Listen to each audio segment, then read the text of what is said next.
Welcome everyone to our 73rd Regenesis LinkedIn Live. Welcome from Thomas Welsh, Sunil Kumar CF, Rajiv Bajaj, Prem Kumar AS, and myself, Angela Ellery. Today's theme is one of the most urgent we faced: threat, the AI mistake that kills companies. Today we're talking about the threat we face if we fail to address the complexity of our technological acceleration. We're talking about the huge risks, environmental, societal, economic, geopolitical, and technological risks. Artificial intelligence is a powerful force. It has the power to transform industries and reshape our daily lives. However, one question continues to spark debate. Are these machines ultimately friend or foe in the future of work and innovation? At the heart of this conversation is also the most beautiful creative force in society: organic human learning, passed across generations in families and organizations. It seems we can often forget or take for granted that we are not born with a manual. We learn and grow organically. We inherit our wisdom silently through imitation, storytelling, observation, correction, play, love. This is intergenerational learning. This is the invisible web that weaves families, societies, and organizations together. Human creativity is deeply personal and often reflects the creator's emotions, cultural background, and the life experiences, making it rich and diverse. Human creativity plays a crucial role in advancing society, fostering cultural growth, and driving innovation. Yes, whilst AI does often produce impressive creative outputs, it lacks the emotional depth and personal experience that drives human creativity. We should stop and question what happens when we start to replace this mysterious behavioral embodied knowledge with automated outputs. What happens when companies prioritize artificial shortcuts over authentic memory? History shows us what happens. We get decline, not progress. We have seen many examples. One particular case comes to mind: Boeing 737 MAX crisis. In a push to cut costs and speed time to market, Boeing automated critical flight systems, but it ignored decades of organic engineering culture that prioritized pilot control safety.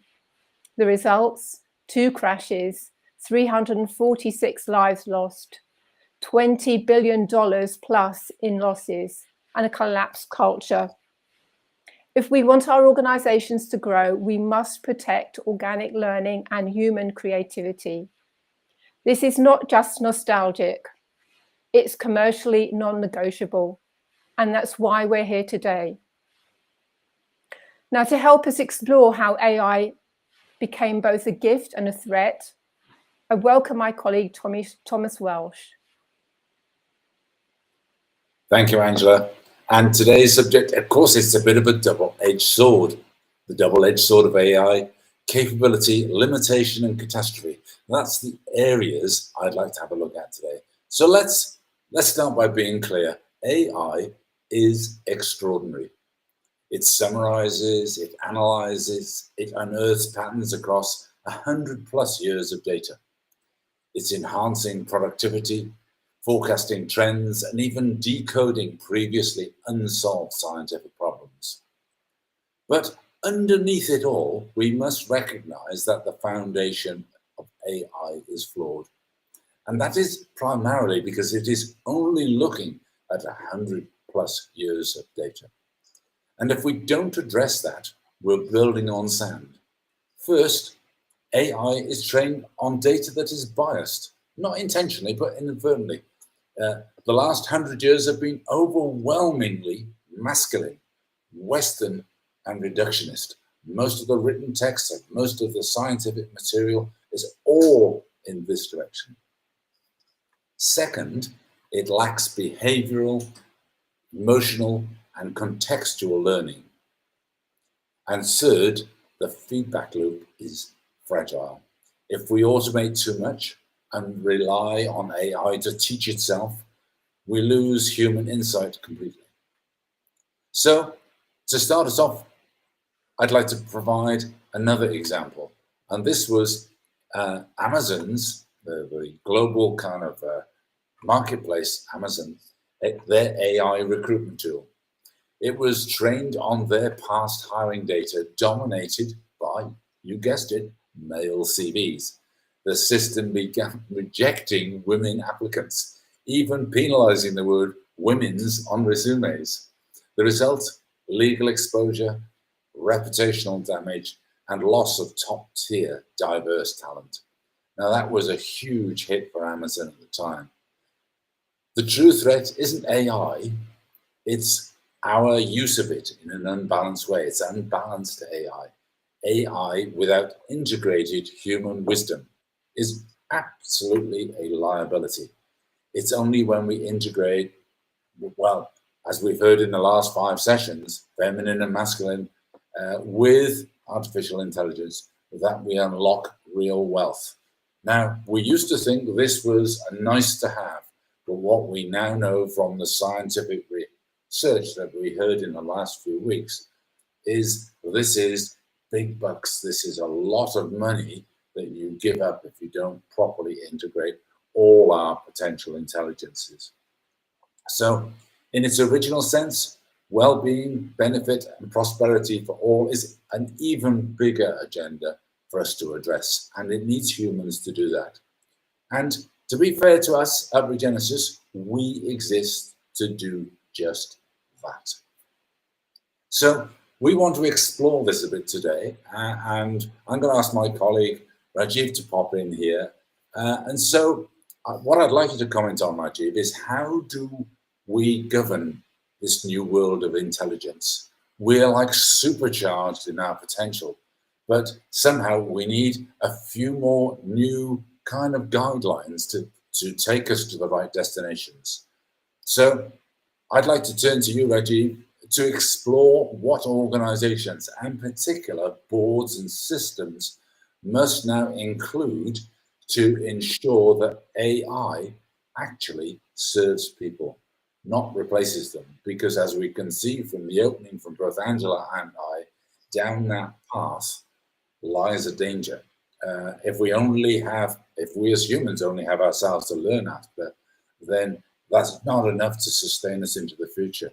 And nowhere is this even more true than with AI, because if AI starts to learn after itself and limit the new data it has coming in, that's not going to be enough. So what governance do we need for an AI-enabled future, Rajiv? Thank you. Thank you, Thomas, for this very enlightening, selecting very enlightening topic. Governance, for AI-enabled future is the talk of the town. Everybody is talking about it. People are, uh, you know, having many opinions about how AI is going to change the way we work, the way we actually run the organizations. So, the arrival of AI itself calls for a new form of stewardship. Boards can no longer view AI as a line item or a technical innovation. It is now a strategic force that must be governed with clarity, consciousness, and courage. So, so basically, what I feel is the governance frameworks are going to change. The various pillars of governance, are also going to be revisited. So whether it is the ethical framework or a legal or regulatory infrastructure around that, or the institutional mechanism which actually controls the overall governance framework in companies and organizations across the world, that all needs to be revisited. And again, the role of leaderships and the boards is going to be, they must adopt to AI rather than be scared of AI or shun AI. So I don't think anybody has a option to avoid changing in this AI enabled environment. So we need new rules that ensure that AI is used to enhance human capability, not displace it. And that means that companies must stop seeing governance as risk control and start seeing it as a value creator, ethical, inclusive, and long-term value. I think that is the need of the hour, and that is how most of the companies are planning their AI strategy. And people are collaborating, even governments are collaborating with the private sector.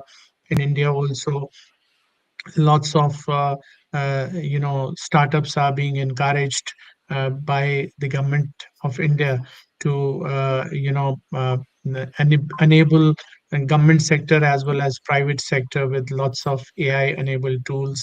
So I was listening to the Commerce Minister of India, and everybody is now talking about innovation, AI, and technology, and a lot which is happening around the world is going to change with the advent of AI, and nobody has option to avoid this learning. So the example which I wanted to share was the Zillow's AI housing bot.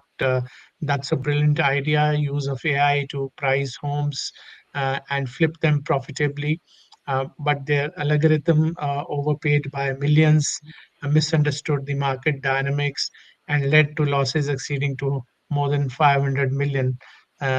So AI made decisions faster, but not better. So there is a downside to the way things can go wrong in the AI-enabled environment. So one needs to be very careful in implementation of these strategies. So the crux is that the role of humans is cannot be replaced totally. Of course, boards are going to be very pragmatic in their approach. So strong governance couldn't be could have prevented this disaster. So the board must now ask: Are we protecting corporate memory? Are we still learning organically as a company? And is our AI aligned with our values or just our margins? So, if your governance framework doesn't ask these questions, you don't have a strategy. You have a countdown. So, and that is where I think the boards have to make a difference. They have to be very global and inclusive in their perspective, and they must act with agility, and they can't be rigid with their thought process. And of course, the governance has to be very flexible and very optimum for the organization and for the profit of the organization and for the betterment of the organization. So I would now uh, uh, go to Sunil for his comments on what does it mean to safeguard corporate memory and develop AI that works with human knowledge. So let's hear it from Sunil. Thank you, Rajiv. I think first of all, we are discussing very, very important topic. And when we talk regarding AI, we have discussed before that whatever technological development happens, it's very, very important that humans should understand that it is for the betterment. It is not for the replacement. It is to assist and do the things in better way. I would like to discuss here particularly organizational learning and how to use this AI augmented knowledge. uh, when we say that AI augmented knowledge, so AI is going to assist you.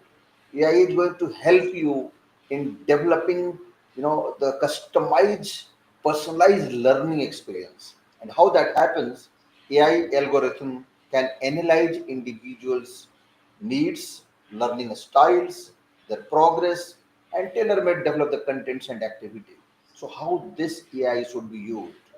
But fortunately or unfortunately, most most of the organization don't realize that learning is the most important thing, and it is a valuable asset for all the organization, not just training. I'm not talking regarding training, I'm talking regarding the powerful knowledge that lives in people's heads, words, conversations, and routines.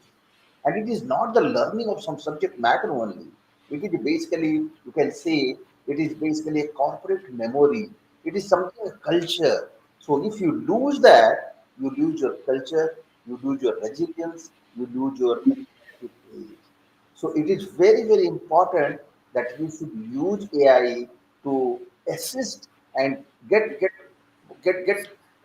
trained in a better way, provide training to your people in a better way, so that this culture should be more robust. Those knowledge acquisition should be more robust, rather than using only AI and replacing the whole training part, the way we are doing it. So that is not a right way. Unfortunately, many organizations try to use AI to replace knowledge instead of revealing it. So that is a dangerous situation, and that is a huge mistake by any organization. AI must be introduced in a way that enhances human understanding, not bypasses it. And if any organization will believe in this philosophy, they will use the AI in the right way. I'm 100% sure that their learning experience of their executives, their board members, their resources will enhance. And when that will enhance, that will leave a better imprint in the mind, in the head of the individual people, and that will build the culture, and that will help in the overall delivery of the organization, overall progress of the organization, overall potential of the organization, overall productivity of the organization. So that is the way how AI should be used. We need to treat organization like living systems. Unfortunately, we say that organization is something that is not living. But the fact is, this is a living system, because this is built with the people. If there are people, if there are executive, if there are something, basically, lot of stakeholders. So we have in the past also that any organization who's going to sustain, and who is sustaining, the basic behind that is that they have developed a culture, they have developed a system, and that is very, very important. So at Regenesis, we help leader align people, optimize flow, and catalyze the expansion. When AI is introduced after these steps, not before, it multiplies the impact. So if that is the whole motto of using this technology. When it is done too early, it suppresses it. So it should go in a very, very, in a planned way. Now that plant way will happen, that is basically happen when the organization like Regenesis, we as an expert can suggest the organization how to implement these changes. So think of AI not as a teacher, but as an amplifier of latent potential, but only if the system it plugs into a live, diverse, and well led. So, how to protect the human side of learning at this AI age, especially as women and men face the same 2030 skill challenges? And that is very, very important. I think we are getting some questions here, but I have we have got a question from some attend some from Mr. Dr. Bara. We will take this question further. So, Angela, over to you. Thank you, Sunil. So it seems clear to us that we stand at a critical junction of innovation and risk, and we need to choose consciously. For sure, human creativity has its limits, which are not to be overlooked. Cognitive biases, emotional stress, resource constraints, struggles with repetitive tasks, lower efficiency in data processing, and dependence on external tools. Yet the limitations of AI in creative fields create crucial risks, which we're called to urgently acknowledge and address. We're talking about lack of emotional intelligence, limited originality, shallow emotional depth, poor context awareness, limited cultural understanding, and risk of generic outputs, just for example. Now, the WEF, the World Economic Forum Global Risks Report 2025, Harnessing Innovation Responsibly, calls on us as leaders to act decisively to ensure that technology is a force for real progress, not peril. The report is both a warning and a call to action. Technological acceleration offers us new powerful tools to address the world's most significant challenges. But these tools can be a force for good only if used with foresight, responsibility, and collaboration. The report emphasizes our ability to work together to address the complexity of our technological acceleration. The question is no longer whether technological process will shape the future, but whether humanity can harness it responsibly in a world increasingly defined by interlocking risks. So how do we protect organic learning and human creativity? Here are our top 3 guidelines for individuals. 1, never outsource your curiosity. Ask, explore, reflect. AI can give answers, but only you can reframe the questions. 2, create and share stories. Stories are how humans encode memory. Tell them and celebrate them. 3, balance screen with seeing. Interact, observe others, talk. Organic learning is a sensory experience. And our top 3 guidelines for organizations. 1, document unwritten knowledge, codify informal learning through conversations, communities, and rituals.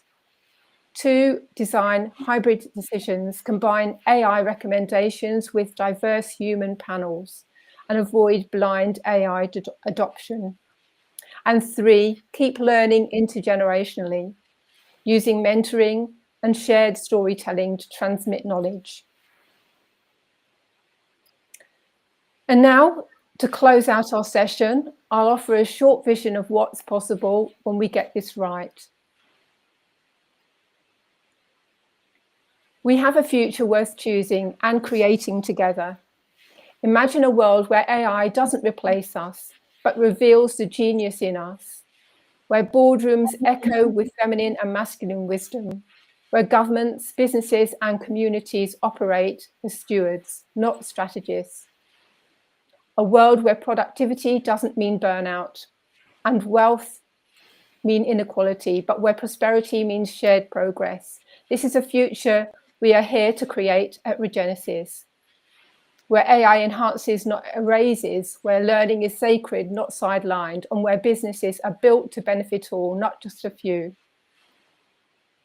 Let's protect what makes us truly human, and then let's use technology to amplify that. Because only the future is worth having is one we create together. And thank you for your comments on the chat. AI only makes things faster in the case of content creation. It's a better editor of the content, not a better creator of content. We certainly agree with that. So let's protect what makes us truly human, and let's use technology to amplify that. Your next step, it starts with you, and we're here to help your journey. If you're even a little bit curious about how Regenesis, the growth engine, can help your people, your systems, and your decisions grow stronger in the AI age, we have a brief video explainer. Just reply video and we'll send you the 4-minute explainer. Ready to observe your place and start activating your growth engine? Sign up now using the Growth Engine India link below. We are the future, let's build it. Right away, together. Until then, goodbye from Sunil Kumar, CS, Rajiv, Bajaj, Prem Kumar, AS, Thomas Welsh, and from me, Angela Ellery. Remember, you can contact any of us on LinkedIn. Let's talk next steps. We always welcome your comments on the chat or directly to us. And in next week's session, we'll be talking more about tariffs. Big, medium or small organizations thriving in deglobalization. In the meantime, have a great week and thank you for listening.